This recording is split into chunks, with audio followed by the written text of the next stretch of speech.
How many Americans are still left in Afghanistan? The State Department won't say, claiming that it doesn't really know, but it estimates that number very low. And it estimates the number low in part by using the phrase Americans who want to leave, implying that there's a whole bunch of them that want to stay. Now, other estimates say that there are considerably more, 500 perhaps, in Afghanistan. And they seem to be two obstacles to Americans being able to get out now.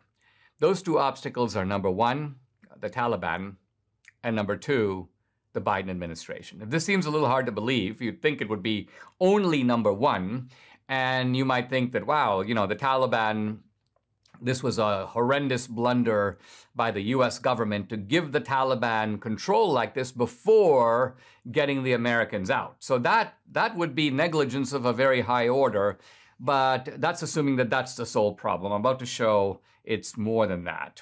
Now, Representative Michael McCall of Texas has been pointing out correctly that the Taliban are holding up flights at the Kabul airport and other airports from getting out. He says that there are 6 airplanes at Mazar-e-Sharif. This is not Kabul, but Afghanistan's 4th largest city. And the Taliban are holding those people hostage. They're not just Americans, but also Afghan allies. And apparently they're being held for hostages because the Taliban knows that A, they can get money out of the Biden administration, which is to say they can get money out of you and me. And number two, the Taliban is hoping to use this as leverage for international recognition. They think of what a victory it would be for them if not only Russia or China or Iran or Qatar or Venezuela recognize them, but if the United States, its own enemy, that it's been fighting for 20 years, said, yeah, we recognize these guys. I mean, who would not recognize the Taliban after that? So the Taliban are after this very big prize of getting a grudging recognition from its own longtime adversary. But the plot thickens because it turns out that there are reports coming from all kinds of quarters. So remember, once the US government got out, a number of private actors began to work to get Americans and even Afghan allies out of Afghanistan. Rick Clay is a guy who runs a private rescue group, which is kind of coolly named Plan B, meaning the American Plan A has failed. The Americans, the government won't do it, so we're going to do it. And this is a guy who has got the means. He's raised money from donors, and he's got the names of 4,500 U.S. citizens and green card holders and Afghan refugees that are qualified, he says, to get out. But guess who's holding them up? Not the Taliban, the Biden State Department.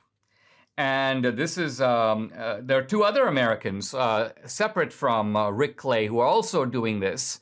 And they all report that the Biden State Department is not giving prompt clearance for them to get out. Prompt clearance, why? Because the flights that get out of Kabul and out of Afghanistan typically land somewhere in the Middle East, places like Doha. And so the US government controls the refugee centers there and controls the landing rights there. And the US government has basically been saying, we're not going to give private entities the right to do this. Now, why would the Biden administration take this position? Well, the answer is, 1, the Biden administration is embarrassed. They don't want to make it seem like we couldn't get Americans out, but look, here's a couple of private dudes using their own planes and getting these people out. In other words, a task that was impossible or undoable or uninteresting to the US government is doable and is in fact being carried out by private entities. Imagine what these Americans will say when they get to America and realize that their own government left them behind. And what these guys are saying publicly now, the private operators, is they say, if one life is lost as a result of this, the blood is on the White House's hands. It's not the Taliban that's holding this up. As much as it sickens me to say this, it's the United States government. Now, in one case, and I get this from Fox News, a guy named Corey Mills, again, privately funded with a group of military veterans, they got to Afghanistan. They found an Afghan family that was closely allied with the United States. And they got these guys. They couldn't get them out by flight. They got them to a bordering country. They won't even say which one. And they got them over the border.